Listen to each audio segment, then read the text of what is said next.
And we're back. I'm your host, BKP, and you're listening to or watching FYNTV.com. Tell your friends it's that simple, FYNTV.com. And we're at Sycamore Crossing in downtown Blue Ridge on a beautiful fall morning. And I'm glad to have back with me Dr.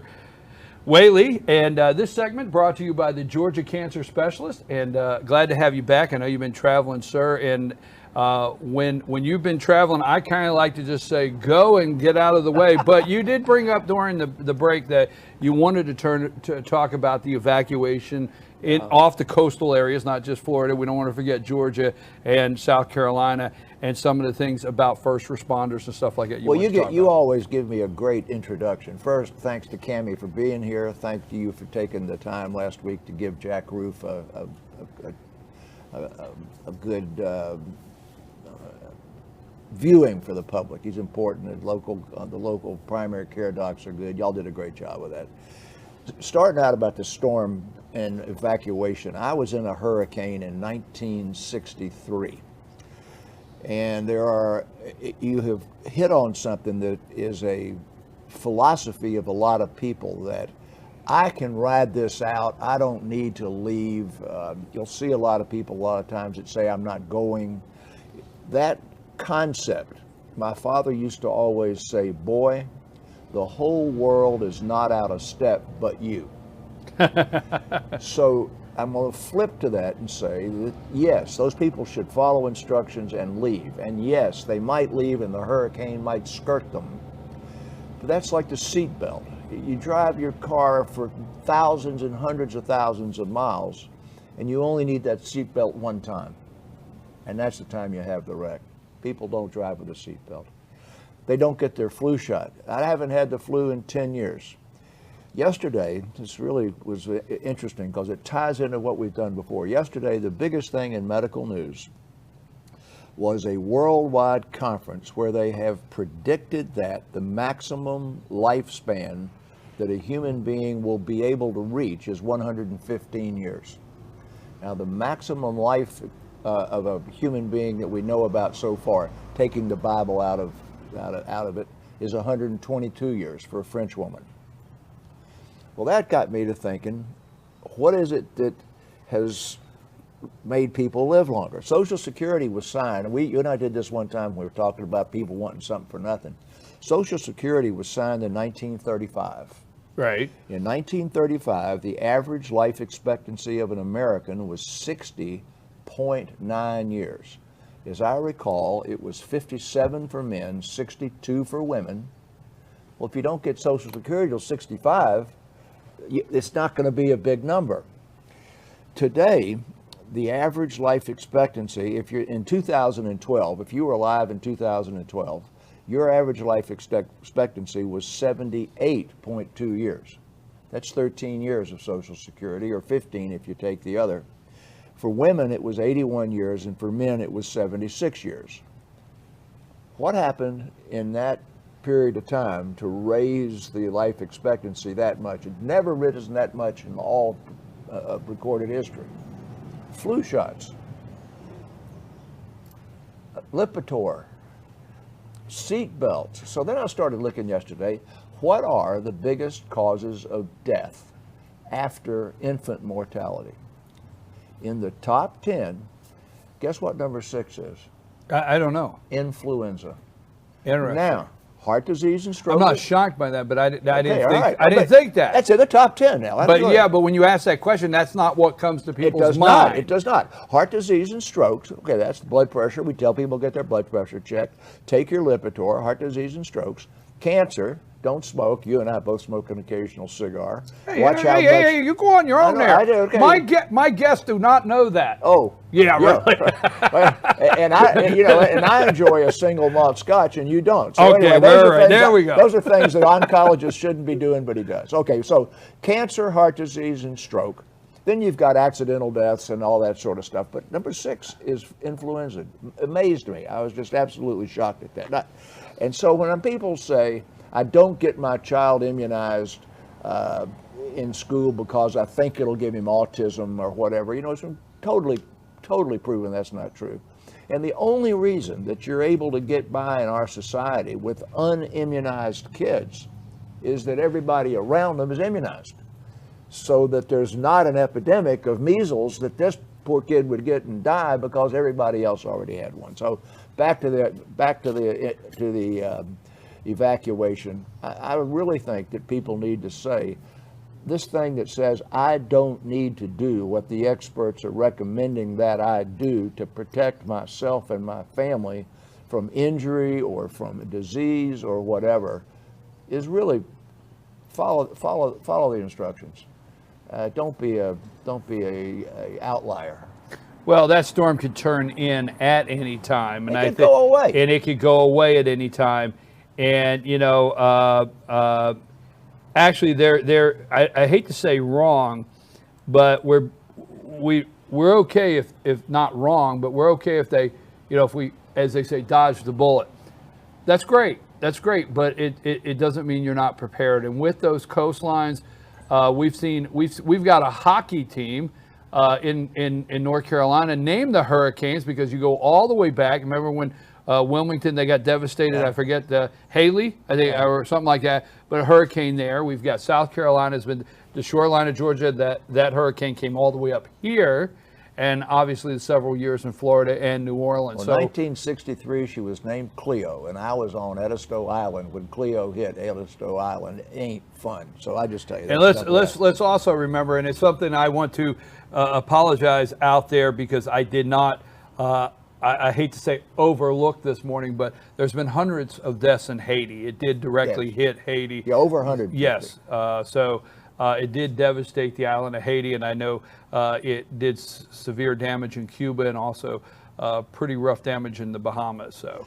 Yeah, our people, our emergency relief people are going to be in Haiti this afternoon, I think. I have a friend who used to fly supplies down there after the last time they were devastated. That was an earthquake, I think. But Haiti's just, they got bad luck. You were talking about the deaths around Clinton. I got to tell you, my wife, if you'll remember, who sits here quite often, she won't be here today, but she was raised in Arkansas.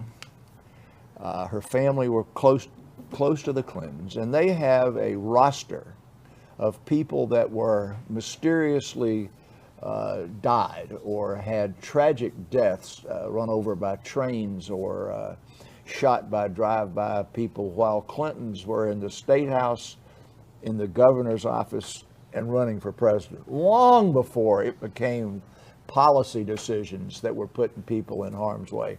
Actually, I'm glad you said that because this started well before they got to Washington, D.C. It did. But that wasn't that the policy did it. It was that people who supported the Clintons in some fashion. I'm not going to try and point the finger and say the Clintons had somebody rubbed out. But poor Vince Foster sure did die in a funny way. And it was Jane's cousin who went into his office and emptied his briefcase. I'm not going to tell you how close. I wish you would not have said that because I have said numerous times that one of Donald Trump's campaign promises should be that he would take up all park benches around the Capitol so nobody could be found. Yeah, right. I'm sorry. That might have been instead. We're way off. We're way off base. But you brought it up. I did, because you led me into it when you were doing your session. All right. Let's go back to this living a long time. Let's go back to that. Let's go back to living a long time. All right, so we've got a lot of people up here in the mountains, and one of my partners is one of them. I mean, who eats absolute granola and everything, and she does all the adventure races, and she runs, and she's at ideal body weight, and that woman is going to live as long as her genetic package will allow her to live. Now, is she going to get to 115? I don't know, but here's the thing I want you to think about. The reason that there's going to be a limit to how far you can live is that every single cell you've got in your body has a biologically programmed lifespan. We spoke about this once before. The easiest example for that is we know people who have gone gray in their 50s, people who have gone gray in their 20s, and people who don't go gray at all. Well, that means that pigment cell had a lifespan of 20 in one guy, 50 in another, and 65 in another.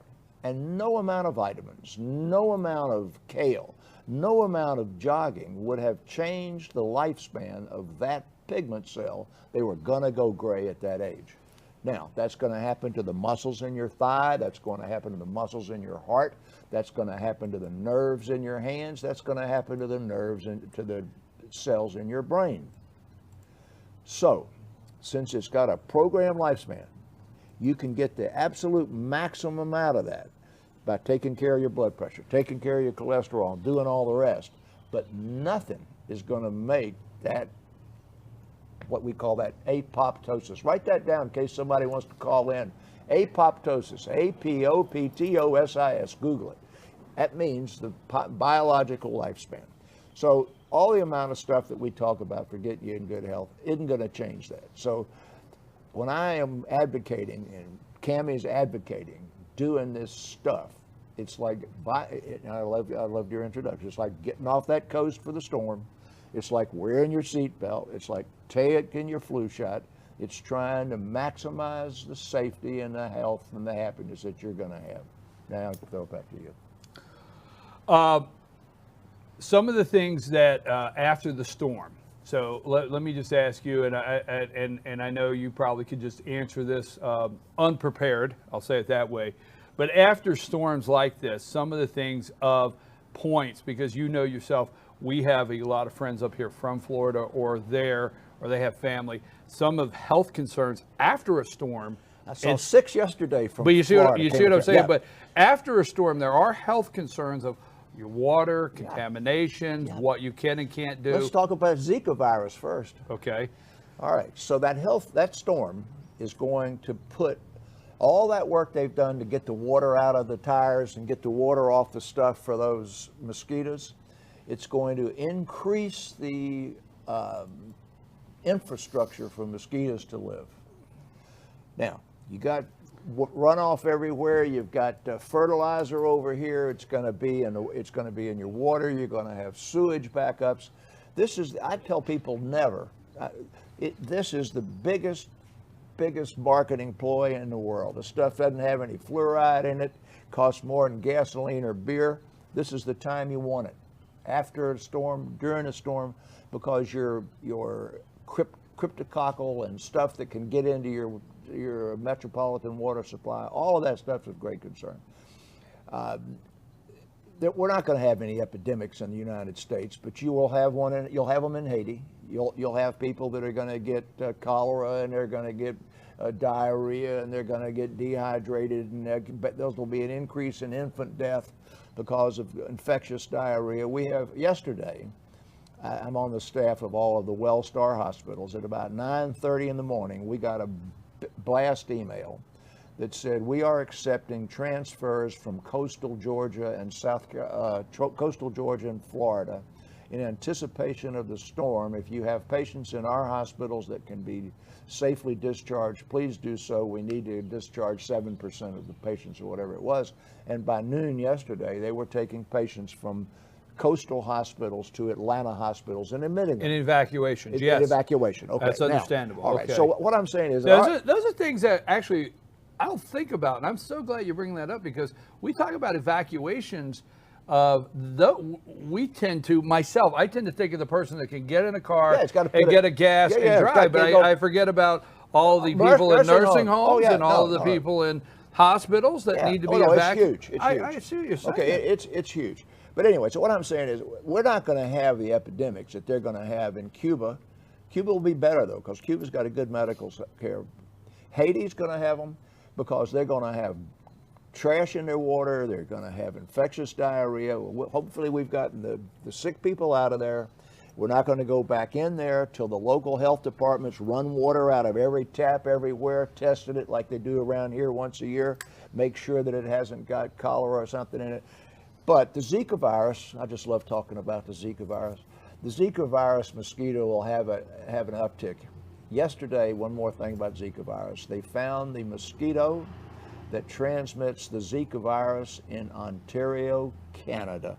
And I had shown you a map way back here 12 weeks Yes, ago. I was We were just talking thinking about about it. that. It didn't go any higher than the Ohio Yes. River Valley. And yesterday, the Canadian Public Health Department noted, said that we have the virus in Ontario, Canada. Well, that put me back into my Zika mode, and I looked, see, that reservoir is how many patients have travel-acquired Zika virus in that locale.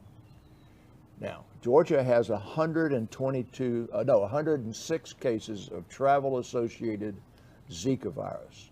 That's number 8 in the United States in states. What's Georgia's population in the United States in terms of rank? I'm not for sure. It's 8th. Oh, I It's didn't know 8th. the All right. I exact mean, number. this is logical. All right. So this is travel associated. Don't catch me off guard with facts, I Dr. understand. Whaley. No, I don't have to. 'Cause you know how I am. Now I have to go do the research. My wife is worse than you. Now you take Idaho or Vermont, who's only got 1 million people. They don't have a whole bunch of cases. Right. Well, Ontario, Canada's Detroit. I mean, they got a lot of secondary travel cases up there. People who've gone down to Miami, gone on cruises. Canadians love to go on cruises. Well, now they got the virus. I never would have thought you'd ever have to worry about anything from the Zika virus in Canada except sexual transmission. So now they got the virus. So everybody up in Canada now they can have their talk show experts Well, talk let about me Zika ask you virus. this though. But what I was hearing is when a storm like this hits, regardless of what,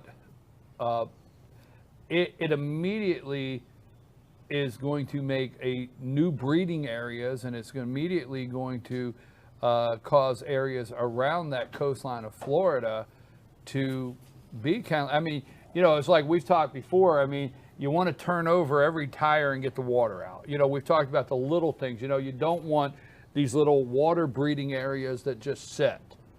And now that is going to be more, and they're going to have to double back and start taking all of these possible breeding areas away. Except where it's going to get to be 40 degrees. But unfortunately, it's not going to be 40 degrees for 3 days in a row anytime soon. Exactly. But I want you to just think about your toilet backing up. I mean, just keep it simple. When your toilet backs up, it messes up the whole house. When there's a 1 inch or 2 inches of water in the street, not 6 feet of water in the street, your toilet is backed up for the entire street. So it's not just Zika virus. It's everything you're flushing down the toilet. That's cholera, that's E. coli, that's all the rest of that stuff. That's why they want you out of there. They want you out of there so 1, you don't get blown away, 2, your house doesn't collapse on you, 3, the tree doesn't fall on your car, and then they don't want you to come back until they've gotten in there and made sure the water's doing good and that they've got all the garbage out of the street. Anyway, I think it makes good sense. That also means take your flu shot, get your blood pressure checked, and take your Lipitor. Flu shot, blood pressure check, take your Lipitor. Dr. Whaley, before we leave this morning and what time we have left, is there anything that you had prepared or you want to talk about, or any direction we've gone? And I got to be cautious, I could take off in a lot of directions. I always like to leave the close of our segment to you. Well, outside of saying, how's the weather? Because it's beautiful fall weather in North Georgia. And I wore my jacket this morning because I'm old and I don't like to be cold. I think the most important thing we discuss up here every day is this election. I think all this health stuff's great. The veterans came out for Donald Trump the other day when he answered that question about PTSD and thank you. And let me brain say trauma. thank you, because I want to hear from you. I don't want to hear from NBC. I don't want to hear from anybody. I want to hear from you. All right. What that answer he gave in that question. All right, I've had 5 brain concussions. I had encephalitis in Vietnam, and I get a small VA pension for having brain damage in Vietnam. The injuries that have occurred in Iraq and in Afghanistan are entirely different from jungle rot, getting bitten by a mosquito and shot, which was what Vietnam was. This is a war where there is, and still is a war, the war on terror, is where you're walking down the street and the garbage can blows up. So there's this tremendous number of injuries that are occurring in situations where you've been ambushed by an IED. That daily uncertainty causes emotional stress, even for the guy who's not out in the boonies. And so part of what this PTSD business is being constantly under threat and having no control over it. And people minimize the fact that you take a nurse, you take somebody driving a truck up and down the road all the time. Every minute of every day they're driving that truck, they think that everything can explode. You do that for 12 months, and that is hard to get over. So what Donald Trump said was, I believe we need to support TBI, that's the guy that's traumatic brain injury, that's the guy that got blown up, and the guy that didn't get blown up and has PTSD. He made that statement, some can take it, some can't. I used to say you can't kill a 19-year-old Marine. There was no disrespect in that. None of the people that listened to that had any disrespect. The gentleman that asked the question gentleman was asked upset the that the question was media. upset. Yes, Yes. there was no disrespect in that. What he said was, and nobody has paid any attention to it, and they haven't played the whole daggum statement, was that I believe that the veteran population needs to be totally supported, and we need to increase the resources that work for these people. Now, the question was asked, this guy runs a faith-based organization. He wanted some comment about the holistic approach. Well, everybody knows you don't just get well because of the penicillin shots. You get well because of the nursing. I'm reading right this minute a treatise on Civil War nurses. That's the holistic.